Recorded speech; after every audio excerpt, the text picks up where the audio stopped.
wanted to give you an update of the worst storm ever.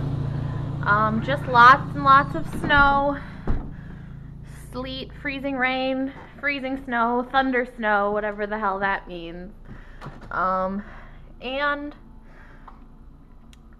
my mother made a choice this morning to go out in the worst storm in 40 years to go see her therapist because she's going on vacation, and you just can't leave the country without seeing your therapist. I mean, you'll be gone for 2 weeks. You have to talk to the therapist. So I guess I understand it.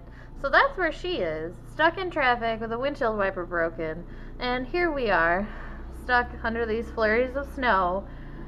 Thankful that we have plenty of cans of soup and other things to eat. And I just hope we all don't go snow crazy and, axe each other to death like The Shining or something. So, yeah, that's about it. Lemon out.